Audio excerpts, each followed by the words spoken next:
Continue చేయడంలో అనిల్ గట్టి ఏందో నాకు అర్థం కాదు. అది మాత్రం నాకు అసలు నాకు నాకు అనిల్ అంటే అనిల్ రావుపూడి మీద రెస్పెక్ట్ పెరిగింది అంటే మామూలు కాదు. అంటే దానికి 2 రీజన్స్ ఉన్నాయి. కేవలం సినిమా మీద ప్రేమ, ఇంకొకటి కాదు. నా మీద కోర్స్ ఆ సింపతీస్ ఉంటాయి, నేనంటే చాలా అభిమానం, అందులో డౌట్ ఏం లేదు. అవన్నీ ఒక ఎత్తు అయితే సినిమా మీద కొన్ని సీన్లు సగంలో ఆగిపోయి ఉన్నాయి. సో ఆ విధంగా నన్ను కంటిన్యూ చేయాలి ఆ 2 సీన్ల కోసమైనా. పోనీ ఆ 2 చేసి మిగిలిన మార్చేయచ్చు. సెకండ్ హాఫ్ నుంచి నన్ను పక్కన పెట్టేయచ్చు, ఆ డ్రమ్స్ కొట్టుకుని వచ్చాను. ఎందుకు ఏదైనా ఒక సీన్ చెప్పేసి అతను ఊరు వెళ్ళిపోయాడు రావట్లేదంటే అయిపోయింది కదా. ఇంకోటి చెప్తా, ఆ సగం అయిపోయిన సీన్ కూడా రీషూట్ చేసేయచ్చు. మెగాస్టార్ సినిమా బడ్జెట్ ప్రాబ్లమ్, మొత్తం సెటప్ మళ్ళీ పెట్టపటప్ప కొట్టేస్తే సగం పావు అయ్యి. కానీ ఆ సినిమా ఫ్లో మిస్ అవుద్ది, మళ్ళీ కొత్తగా ఇంకోళ్ళు పెట్టుకొని మళ్ళీ ఇదంతా చేయటం. పైగా అక్కడున్న ఏదో అతని టీంలో ఉన్న మామూలుగా ఏదో క్యారెక్టర్స్ లాగా ఉంటాం కాదు. నాకు పేరు ఉంటుంది నారాయణ. ఆ పేరుని శశిరేఖ కన్నా ఎక్కువ సార్లు వరప్రసాద్ నారాయణ అనడం ఎక్కువ ఉంటుంది. సో అంత అతను ఇష్టంగా చెప్పేవాడు. ఆ మోడ్యులేషన్ కూడా అని కలిసి వచ్చేస్తున్నాయి నారాయణ అన్నయ్యని ఇమిటేట్ చేస్తూ చెప్పేవాడు డైలాగ్ చదువుతున్నప్పుడు కూడా. ఆ నారాయణ అన్న సౌండ్ అతను అనిల్కి బాగా ఇష్టం. బేసిక్గా అతను రైట్ హ్యాండ్ అనాలా, స్పైనల్ కార్డ్ అనాలో, నారాయణ రైటర్ ఉన్నాడు. సో వీళ్ళిద్దరు అక్కడ ఈయన వరప్రసాద్, నారాయణ ఉన్నాడు. ఆ నారాయణ క్యారెక్టర్ నాకు ఇచ్చినప్పుడు వరప్రసాద్, అతని క్యారెక్టర్ మీరు స్వతహాగా రైటర్ కాబట్టి ఏదో మొత్తానికి ఏదో కరెక్ట్ ఇది కూడా అయ్యి ఉంటుంది. ఏదో ఆలోచించి అలా పెట్టాడు. Anil himself is a hero. Yes, ఆయన అనుకొని అదే రైటర్ మీరు. హీరో పక్కన రైటర్ అంటే ఇలా మంచి అనాలిసిస్ బాగుంది. అయితే ఇవన్నీ ఓకే, కానీ రిలీజ్ డేట్ అక్కడ మెగాస్టార్ ఇంపాసిబుల్. అంటే ఇంపాసిబుల్ ఇన్ ద సెన్స్ అది చాలా గట్స్తో కూడుకున్న విషయం. ఎందుకంటే ఏ చిన్న తేడా వచ్చినా అందరితో మాటలు పడిపోవాలి. ఏమై అతను కంటిన్యూ చేసి అతను నడవలేకపోతున్నాడు, ఆ పాకుంటూ వచ్చాడు, పాకుంటున్నా మన స్లో మోషన్ అంత దాని వచ్చి మనకు వర్క్ అంతా ఎప్పుడు కావాలి, బాగా పెండింగ్ పడిపోయింది. ఎప్పుడు రాలేదండి, ఎప్పుడు రాలే. కానీ నిజంగా కమర్షియల్ సినిమా ఇంకోటి చెప్తా, అది చెప్పకపోతే అన్నీ నాకు ఒక సోర్స్ తెలిసింది ఏంటంటే అనిల్కి విపరీతమైన ప్రెషర్ ఒక ఇద్దరు పెట్టారు. అతనికి నెక్స్ట్ సినిమాలో మంచి రోల్ ఇవ్వచ్చులేండి ఆ పెద్ద అనగానే నాకు ఫోన్ చేశాడు. నాకు తనే చెప్పాడు విషయం, ఎందుకు ఉన్నమాట చెప్పాను. మార్చడాలు నేను ఇవన్నీ మాట్లాడాను, ఇవన్నీ చాలాసార్లు చెప్పాను కాబట్టి రిపీట్ చేయట్లేదు. ఈ మార్చడాలు అవి ఉండబోయా, నాకు చాలామంది నాకు కొంత ప్రెషర్ పెడుతున్నారు. వాళ్ళకి చెప్పేశా ఇలాంటివి జరగవు మన దగ్గర, మీరు ఉంటున్నారు, మీరు చేస్తున్నారు, కదలలేరు అంతే కదా, నేను చూసుకుంటాను, డైలాగ్ చెప్పవచ్చు కదా. అంటే నాకేంటంటే ఎమోషనల్ అవుతున్నాడా, నా పరిస్థితి తెలియదు, ఏదో నడిచేయగలను అనుకుంటున్నాడేమో, ఎలాగ అనిల్కి చెప్దాం. లేదు భయ్యా మీరు వచ్చి ఒకసారి చూడండి నా పరిస్థితి, చూడాలి ఏమి లేవు, షూటింగ్ మీరు ఎప్పుడు రాగలుగుతారు అప్పుడు ప్లాన్ చేద్దాం. నాకైతే నమ్మకం లేదు. అంటే లోపల విపరీతం ఆనందం ఉంది, కానీ నేను ఎలా చేస్తా, కాలు కదపలేకపోతున్నాను. పైగా సర్జరీ పెద్ద కట్టారు, ఎంత బరువు ఉంది. దానికోసం ఆ ప్యాంట్ని కింద నుంచి కట్ చేసి ఒక జిప్ పెట్టి వేసుకోవటానికి వీలుగా దానికో సాక్ లాగా ఒకటి తొడిగి, ఒకటి కాదు ఇవన్నీ ఒక ఎత్తు అయితే దాని మీద ఒక వీడియో తీసుకున్నారు. ఉన్నాయి. ఇంకా అల్టిమేట్ చెప్తా. ఇంకా సర్జరీ అయ్యింది 23 ఫస్ట్ షూటింగ్ అక్టోబర్ 1. ఈ 7-8 రోజుల్లో ఎంత కోలుకుందో తెలియదు. అంటే బేసిక్ కోలుకోవడానికి 3 వారాలు పడుతుంది. అంత విరిగిన అంటే ప్లేట్స్ పెట్టారు, స్క్రూలు బిగించారు అంతా. ఇప్పుడు నా టెన్షన్ అంతా అన్నయ్య. అంటే మన చాలా అభిమానం, నేనంటే అంత డౌట్ ఏం లేదా, బాగా చూసుకుంటారు. అభిమానం అంటే ఇన్ ద సెన్స్ నెగిటివ్ ఏం లేదు, పైగా చాలా మంచి ఒపీనియన్. కానీ ఇది అయిందని తెలిసేటప్పటికి ఎలా ఉంటుంది రియాక్షన్, ఎలా ఉంటుంది. జర్మనీ వెళ్ళి వచ్చి ఉన్నారు, జర్మనీ నుంచి రాగానే షూటింగ్ ఈ రోజు నైట్. అదే మీసాల పిల్ల సాంగ్ లీడ్, అమ్మాయిలందరూ క్లాస్ పీకి అందులో ఎంట్రీ ముందు తీసేసుకున్నాం. అది అయిపోయిన తర్వాత 2 నెలలు వేరే షూటింగ్లు చేసి ఇప్పుడు ఆ బ్యాలెన్సింగ్ మందు కొడుతూ అమ్మాయిల గురించి మాట్లాడదా. సో కూర్చోవచ్చు, సేఫ్ వాక్ చేసుకుంటూ లోపలికి రావడం అదంతా ముందు తీసాం, సినిమాలో ఉంటుంది. ఇప్పుడు నాకు టెన్షన్, అన్నయ్య వస్తున్నారు, నైట్ షూట్. ఇందులో ఫోన్ వచ్చింది. ఫోన్లో నేను ఫోన్ ఎత్తగానే, సార్ ఏం మాట్లాడాలో తెలియట్లే. అన్నయ్య నాకు ఇలాగా, ఎలా భరించావయ్యా నొప్పి, ఫస్ట్ డే. నేను ఒకసారి ఎలా వస్తున్నావు షూటింగ్కి, అవేవో ఎక్స్పెక్ట్ చేశా. సరే అయిపోయింది, సర్జరీ అయిపోయింది కదా, ఓకే బాగానే ఉన్నాడు కదా, జాగ్రత్తగా ఎలా వస్తున్నాడు షూటింగ్కి, పలకరిద్దాం లొకేషన్లో ఎందుకు. అప్పుడు విన్నారు ఆయన సాయి కృష్ణ తెలుసు. సాయి ఏం చేశాడంటే ఆయనకి ఆ ఫోటోలు పంపించాడు. అవి చూడడానికి చాలా భయంకరంగా ఉంటాయి. అవి ఎందుకు పంపించాడు అనుకున్నాను. అది చూసాక ఆయన సీరియస్నెస్ అర్థమైంది. ఏంటి ఇంతలాగా ఎలాగా అంటే, ఇలా గోడ ఉంది సార్ కొట్టేసి పాప ఇలా భరించాడు ఇదే డైలాగ్ అంటే సార్. అది సరే ఎలా వస్తున్నావు, ఇప్పుడు పాయింట్కి వస్తా. నెక్స్ట్ ఎలా వస్తున్నావు అంటే, సార్ అది కంపెనీ బండి వస్తుంది సార్, ఇన్నోవా 5కి స్టార్ట్ అయిపో 5కి స్టార్ట్ అయిపోతున్నాను సార్, వచ్చేస్తున్నాను. వద్దు 6:30కి రా, చిన్న విషయం ఉంది చెప్తాను, అనిల్తో మాట్లాడతాను, నువ్వు 6:30కి బయలుదేరేలా ప్లాన్ చేసుకో.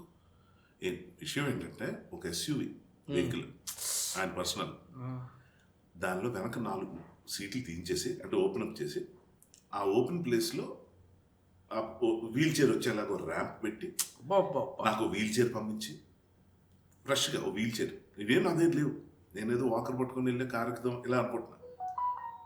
నేను అంత నడవడం కష్టం అని చెప్పి వీల్ చైర్ పంపించి, ఆ ర్యాంప్ మీద నుంచి ఆ పైకి ఎక్కిస్తే అందులో కూర్చుంటే లొకేషన్, మళ్ళీ బ్యాక్ టు హోమ్.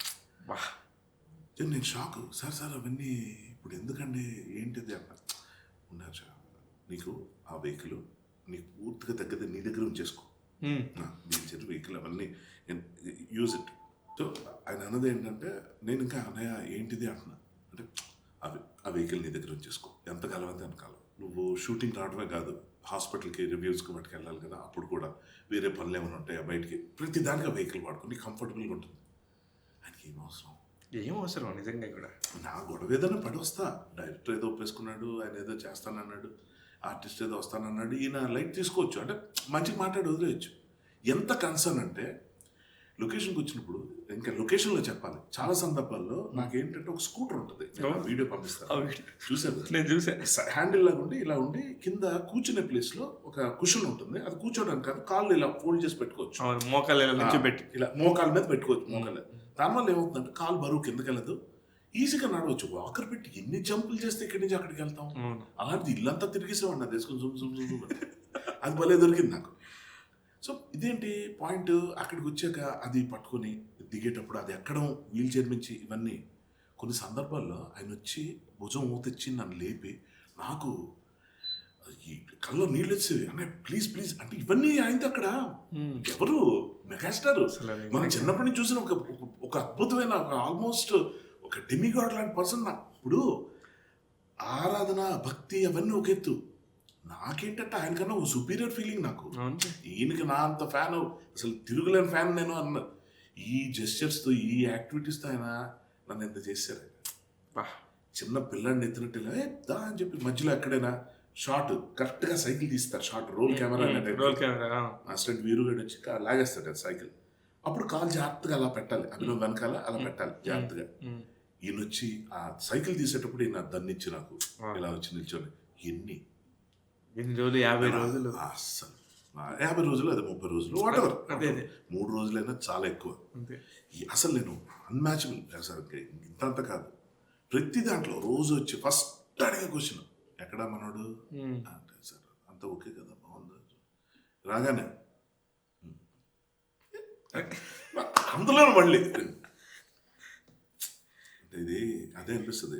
ఇది నష్టమా మంచిగా తెలియదు. నేను ఇప్పుడు అదే అడుగుతున్నా, ఇది అసలు మంచి జరిగిందా, దీనివల్ల నష్టం జరిగిందా అంటే.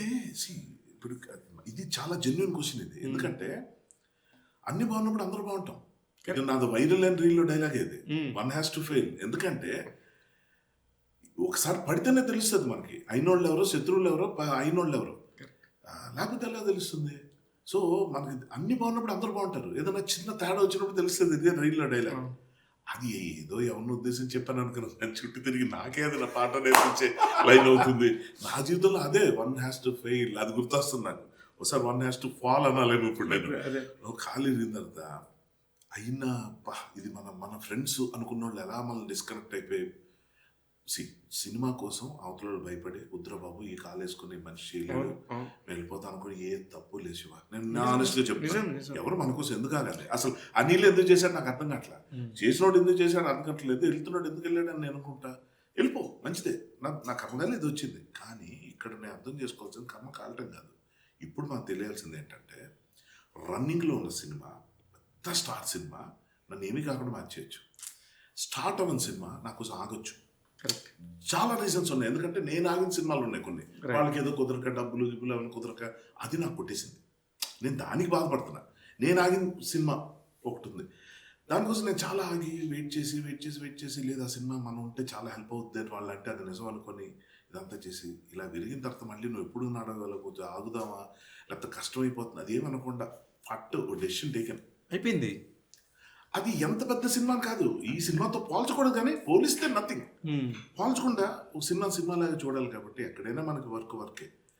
కానీ నిజం ఏం తెలిసింది, ఏ స్టార్ అయితే పక్కన పెట్టేయచ్చు నన్ను ఆ స్పీడ్కి అలా ప్రెషర్స్కి అడ్డవుతున్నా వాళ్ళు భుజాలను ఇవ్వటం ఏంటి, నెత్తిన పెట్టుకొని చూసుకోవడం ఏంటి, ఎవరైతే నా కోసం ఆగొచ్చో వాళ్ళు అసలు డెసిషన్ టేకెన్ లేదు డెసిషన్ టేకెన్ అసలు సార్ మీకు ప్రతి ఒక్కళ్ళు దొరికిన 2 నిమిషాల దగ్గర నుంచి 20 నిమిషాలు కావచ్చు, నాలాగా అదృష్టం 200 నిమిషాలు 2000 నిమిషాలు కావచ్చు, దొరికినంతసేపు మీకు ఎంత పెద్ద అభిమాని మీకు ఎంత. కానీ నేను ఆయనతో చెప్పాను, సార్ చిరంజీవి ఫ్యాన్స్ 2 రకాలు ఉంటారు. ఒకటి నేను ఎంత అభిమాని నేను చెప్పుకుని ఒక బ్యాచ్, 2 బ్యాచ్ ఉంటుంది. వాడిని చెప్పక్కర్లా, వాడిని చూస్తే బయట చెప్పేస్తాడు ఇది చిరంజీవి ఫ్యాన్ అని. అవును, మనం 2 కేటగిరీస్ చాలా తెలివి చెప్పేశారు. చెప్పేశాను.